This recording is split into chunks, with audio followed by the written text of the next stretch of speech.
विद्यार्थी मित्रांनो, इलेक्ट्रिकल जी ब्रांच आहे ती खूप महत्वाची आणि कोर ब्रांच आहे आणि सध्या इतकं भारी झालंय की इलेक्ट्रिकलला इव्हन सॉफ्ट ब्रांचेस जे आहे कॉम्प्युटर आयटी त्याच्यापेक्षाही जास्त चांगल्या प्लेसमेंट व्हायला लागल्या. माझ्याजवळ रिअल उदाहरण आहे, कारण आमच्याकडे फार फर्स्ट इयर पासून मागच्या 2019 पॅटर्नला first year, second year, third year, B आणि लास्ट इयर जवळजवळ गुरु गोविंद सिंग जे कॉलेज आहे नाशिकचं तिथले 6-7 मुलींचा ग्रुप आणि केव्हीएनचे 4-5 मुलांचा असे 10 मुलांचा ग्रुप फर्स्ट इयर पासून लास्ट इयर पर्यंत कंटिन्युअस आमच्याकडे क्लासला होता. ते सांगतो का आहे मी, कारण ते पोरं आता जे आमच्याकडे कॉम्प्युटर आयटी वगैरे मेकॅनिकलचे पोरं होते त्यांच्या प्लेसमेंट नाही झाल्या, पण ज्या ब्रांचेसला प्लेसमेंट कमी असतात, खूप कमी कंपन्या अवेलेबल असतात, त्या इलेक्ट्रिकलच्या ब्रांचचे ते 10 जणांचा जो ग्रुप आहे ते 3-4 पोरं आणि 6-7 मुली तो जसाच्या तसा प्लेस झालेला आहे. रिअल उदाहरण आहे. म्हणजे फर्स्ट इयरला ते mechanics first year M1 M2 होते, सेकंड इयरला आले तेव्हा NA NMCP अशा विषयांना, थर्ड इयरला CS, नंतर लास्ट इयरला पुन्हा control system, advance control system असे कंटिन्यू आमच्याकडे राहिले, जेणेकरून आम्ही त्यांना पुश करत गेलो. काय काय अभ्यास करायचा, अभ्यास व्यतिरिक्त काय करायचं, कुठल्या स्किल डेव्हलप करायच्या, सगळे रोडमॅप त्यांना क्लिअर करत गेलो आणि आज ते जवळजवळ त्या ग्रुप मधल्या सगळेचे सगळे जण खूप चांगले 3.5+ पॅकेजनी प्लेस झाले. सो ही आनंदाची गोष्ट आहे. मी आवर्जून सांगितलं, कारण आता नवीन काही इन्क्वायरी मला आलेले होते की ऍडमिशनसाठी, आणि मला एक मुलगी हुशार होती, संगमनेरची होती, तिच्या वडिलांनी कॉल केला कारण तिचा भाऊ आमच्याकडेच होता. चांगले 12वीला खूप चांगले पर्सेंटेज आहे, जवळजवळ 90 अबोव, सीईटीला तसेच आहे, आणि तिने सांगितलं मला इलेक्ट्रिकल घ्यायचं. सुरुवातीला मी सांगितलं की CS वगैरे असं असं आहे, या कॉलेजला येऊ शकतं, पण तिने स्वतःहून सांगितलं सर मला इलेक्ट्रिकलला जायचं. मला किती आनंद झाला असेल. सो त्यामुळे इलेक्ट्रिकलसाठी स्पेशल हा व्हिडिओ मी देतो, ज्याच्यामध्ये मी डिटेलमध्ये रोड मॅप तुम्हाला देणार आहे, जसं त्या पोरांनाही दिले. आमचे ते 10 पोरं गुरु गोविंद सिंग कॉलेजचे, आणि ऑब्व्हियसली ते टॉप केलं, पहिल्यापासून टॉपर राहिले, क्लासची गती करत आली तिथे आम्हाला भेटत राहिले, स्कोरिंग केला, प्लेस झाले, भारी करिअर सिक्युअर केलं. सो तसाच रोडमॅप आपल्याला आता सिक्युअर करायचा आहे. मुलांनो, जेव्हा आपण इलेक्ट्रिकलला येतो, ऑब्व्हियसली इलेक्ट्रिकल ही कोर ब्रांच असल्यामुळे टफ आहे का, तर ऑब्व्हियसली आहे. न्यूमरिकल सब्जेक्ट आहे, खूप सारे सब्जेक्ट, 50% न्यूमरिकल सब्जेक्ट आहे, 50% थेरॉटिकल सब्जेक्ट आहे, डेरिव्हेशन वाले पण सब्जेक्ट्स आहे. सो अभ्यास कसा करायचा बघा. सेकंड इयरला मेन काय आलं आपल्याला, प्रॅक्टिकल आणि ओरल चालू झाले. थर्ड इयरला पण प्रॅक्टिकल आणि ओरल चालू होता, जे फर्स्ट इयरला नव्हते. इकडे पण प्रॅक्टिकल ओरल आले. सो डिपेंड्स करतं. जसं त्याच्यानंतर थेरी सब्जेक्ट जर म्हटले तर आपण जर बघितलं थर्ड इयरला आता 24 पॅटर्न आहे, सेकंड इयरला इकडे 24 पॅटर्न लागू झालाय, इकडे 19 पॅटर्न आहे, थर्ड इयरला बी ला 19 पॅटर्न आहे.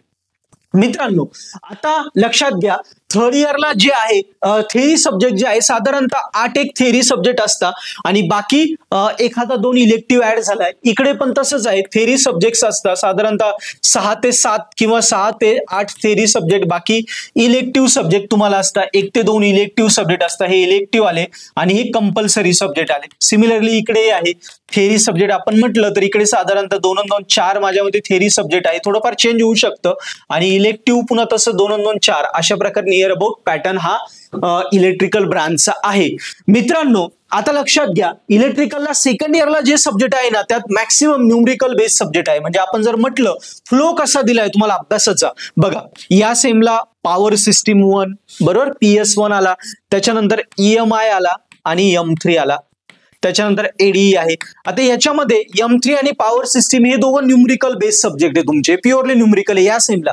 पुढच्या सेमला मग NMCP येईल, नंतर तुम्हाला नेटवर्क अनालिसिस येईल, या टाइपचे बाकीचे सब्जेक्ट्स ऍड होतील. हे पण न्यूमरिकल सब्जेक्ट आहे, आणि हे जे सब्जेक्ट आहे हे तुमचं ब्रांच वाईज नॉलेज इन्क्रीमेंट करण्यासाठी असलेले सब्जेक्ट्स आहे. मित्रांनो बघा, हे तुमचे जे सब्जेक्ट्स आहे हे ब्रांच रिलेटेड स्कोरिंग वाले सब्जेक्ट, ज्याच्यामध्ये स्कोरिंग होतो, आणि हे जे आहे टफ सब्जेक्ट हे आपले मार्क घालवतात. सो यांना पहिल्यापासून अभ्यास करा, पहिल्यापासून चांगलं जोरदार त्याच्यावर फोकस टाका. तुम्हाला जर या सब्जेक्टचे रेकॉर्डेड कोर्सेस लागले तर detail recorded courses with notes, solve paper, IMP question, पूर्ण स्टडी मटेरियल आपल्या पर्पल ॲट ऍप्लिकेशन अवेलेबल आहे. हजारो पोरं वापरतात, स्कोर करतात. जे कोर्सेस घेतात ते पुस्तक घेत नाही, कॉलेजलाही जात नाही, जे आम्ही दिले तेवढंच करतात, स्कोरिंग करतात. ज्या मुलांचे मी उदाहरणं दिले होते पहिले 8-10 पोरं इलेक्ट्रिकलचे, ते पहिल्यापासून क्लासेस आणि कोर्सेस जेवढ्यानं अवलंबून राहायचे, काही विषय क्लासेस, काही कोर्सेस, स्कोरिंग करायचे. तुम्ही पण तेच करायचे. सो या पद्धतीने तुम्हाला अभ्यासाला जायचंय. आता काय करायचं बघा, पहिल्यापासनं डेली 2-3 तास अभ्यासाला सुरुवात करा.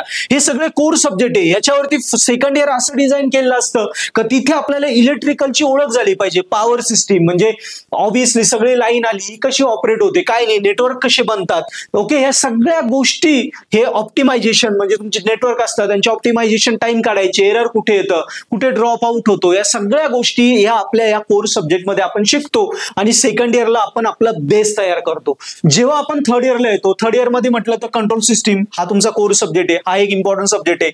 त्याच्यानंतर आपण जर म्हटलं अजून भरपूर सारे सब्जेक्ट इथे थर्ड इयर मध्ये येतात. बरोबर, आता याच्यामध्ये महत्वाचं बघा, थर्ड इयर मध्ये काय तुम्हाला एक मिनी प्रोजेक्ट असतो, त्याच्यानंतर एक इंटर्नशिप दिलेली असते, 2-1 महिन्याची साधारणतः इंटर्नशिप असते. सो समजा 2 मंथ. सो या प्रकारे जेव्हा सेकंड इयरला तुम्ही बेस पक्का करता, सेकंड इयरला तुम्हाला काही इंटर्नशिप वगैरे नाहीये. आता थर्ड इयरला जेव्हा येतात तेव्हा असे काही महत्वाचे सब्जेक्ट आले, समजा कंट्रोल सिस्टीम आला किंवा बी ला गेले तर इकडे आला ऍडव्हान्स कंट्रोल सिस्टीम, त्याच्यानंतर आला PSOC, बरोबर, इकडे आला PS2 पॉवर सिस्टीम 2, यांचे नेक्स्ट व्हर्जन, या टाईपचे अवघड विषय, बाकी सगळे मग सिंपल विषय आहे. अजून एखादा म्हटलं तर कॅडेम एक आहे.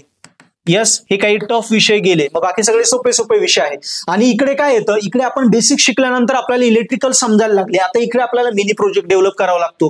त्याच्यानंतर आपल्याला इकडे प्रेझेंटेशन असतात थर्ड इयरला, म्हणजे इथे आपलं थोडं कम्युनिकेशन वाढवलं जातं, आपला कॉन्फिडन्स वाढवला जातो. आपण पुढच्या वर्षी आपल्याला इंटरव्ह्यूला फेस करायचं ना, इकडे आपल्याला कॅम्पस इंटरव्ह्यूला जायचंय. सो त्यासाठी आपल्याला स्वतःला डेव्हलप करण्यासाठी इकडे थोडं तुम्हाला त्या टाईपच्या गोष्टी दिल्या, मिनी प्रोजेक्ट आले, जेणेकरून इकडे तुम्ही बेसिक क्लिअर केलं, इकडे तुम्ही स्वतःला आता डेव्हलप करताय.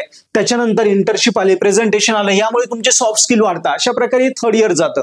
थर्ड इयर सेकंड इयर पेक्षा त्या मानाने सोपं आहे. आणि बी सगळ्यात सोपं आहे. बी ला CS, PSOC असे काही थोडेफार सब्जेक्ट सोडले तर बी एकदम सिंपल आहे. बी ला मेन काय, कॅम्पस इंटरव्ह्यूसाठी आपल्याला प्लेस व्हायचं आहे, यासाठी आपण सॉफ्ट स्किलवर लक्ष द्यायचं. सॉफ्ट स्किल्स आले, ऍप्टिट्यूड आलं, ओके, कारण इलेक्ट्रिकलला कसं आहे. आणि नेक्स्ट आलं आपलं कम्युनिकेशन, या गोष्टींवर. आणि सगळ्यात महत्वाचं हा इथे मेगा प्रोजेक्ट असतो आपला 150 मार्काचा, 150 मार्क. याला लय महत्व आहे, कारण लास्ट इयरला आपले पर्सेंटेज आले पाहिजे. लास्ट इयरचे विषय सोपे, पण हा 150 मार्काचा प्रोजेक्ट आपल्याला स्वतःला डेव्हलप करायचं. बघा इथे बेस क्लिअर झाला, डेव्हलपमेंट कशी कोर्सेसची, इकडे तुम्ही स्वतः थोडं काम करायला लागले, स्वतःला व्हिज्युअलाइज करायला लागले. आणि आता तुम्हाला लास्ट इयरला कॅम्पस इंटरव्ह्यूसाठी रेडी व्हायचं, तर प्रोजेक्ट स्वतः करून बघितलं पाहिजे.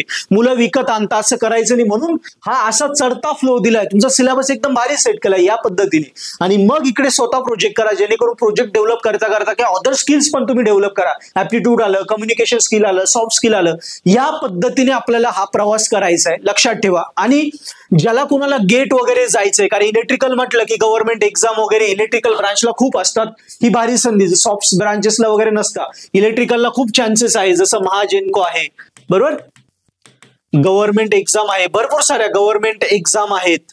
त्याच्यानंतर गेट आहे, या टाईपच्या सगळ्या एक्झामसाठी तुम्हाला प्रिपेअर करायचं असेल तर तुम्ही थर्ड इयरच्या सेकंड सेम पासनं किंवा बीईच्या पहिल्या सेम पासनं या प्रकारच्या एक्झामला पण प्रिपरेशनला थोडा अभ्यास करायला तुम्ही सुरुवात करू शकता. सो मित्रांनो, या पद्धतीने हा इलेक्ट्रिकलचा तुमचा कम्प्लीट रोड मॅप आहे. तो सेकंड इयरला चांगला स्टडी करा, स्वतःला डेव्हलप करून घ्यायचं, CGPA 9च्या वरती घेऊन जायचं. म्हणजे थर्ड इयरला काय होतं, सब्जेक्ट थोडे सोपे होता, बी अजून सोपी, पण थर्ड इयरला आपले पर्सेंटेज डाऊन होणार नाही, तो क्रायटेरिया मेंटेन राहील. इकडे आपण स्वतःला प्रोजेक्ट्स वगैरे करून स्वतःला आपल्या मार्केटमध्ये आणायला लागून. लास्ट इयरला हे दोन्ही वर्ष चांगले गेले की इकडे आपला ऑब्व्हियसली CGPA 9 आला की इकडे 9च्या वरती जातोच. आणि इकडे आपण स्वतःला डेव्हलप करतो, इंटरव्ह्यूसाठी फेस करतो, प्रोजेक्ट स्वतः करतो, आणि आपण एकदम प्रो लेवलला जातो, जेणेकरून आपली बेस्ट प्लेसमेंट होते किंवा गव्हर्नमेंट एक्झामला सुद्धा आपण ट्रॅप करू शकतो. सो या पद्धतीने मित्रांनो हा इलेक्ट्रिकलचा सिलेबस डिझाईन केलाय, पूर्ण कम्प्लीट रोड मॅप आहे. याच वेळी तुम्ही अभ्यासाला सुरुवात करा. जे विषय अवघड वाटताना त्यांचे प्रिव्हियस इयरचे पेपर बघा, कॉलेज लेक्चर केल्यानंतर अभ्यासाला लागा. तुम्हाला अजून हेल्प लागली तर या सगळ्या इयरचे रेकॉर्डेड लेक्चर कोर्सेस आपल्या पर्पल ऍपवर पण अवेलेबल आहे. त्याच्यावर नंबर ऑफ मोर कोर्सेस घेऊन, जसं मी त्या उदाहरण सांगितलं त्या पोरांचं 10 पोरांचं, त्यांच्यासारखंच तुम्ही पण टॉप करू शकता. सो ऍप्लिकेशनची मदत घ्या आणि या पद्धतीने अभ्यास करा. डाऊट आला कमेंटमध्ये लिहा, चॅनल सबस्क्राईब करा आपला, आणि पर्पल हॅटवरनं स्टडी करा. नक्की तुम्हाला इंजिनिअरिंग तुमची भारी करण्यासाठी, सोपी करण्यासाठी आम्ही नक्की मदत करू. सो आता आयडिया तुम्हाला क्लिअर झाली असेल की इलेक्ट्रिकलला घाबरायचं नाही. सेकंड इयरला थर्ड इयर कसं आहे, थर्ड इयरला बी कसं आहे, बी चालू आहे, पण बीच्या नंतर काय होणार आहे, सगळ्या गोष्टी मी इथे क्लिअर केल्या. याच वेने अभ्यास करा, खूप तुम्हाला मदत होईल. कारण पूर्ण मी फ्लो देऊन दिलाय. आपाप या वेने गेल्या का तुम्ही बेस्ट इंजिनियर एक दिवस नक्की व्हाल.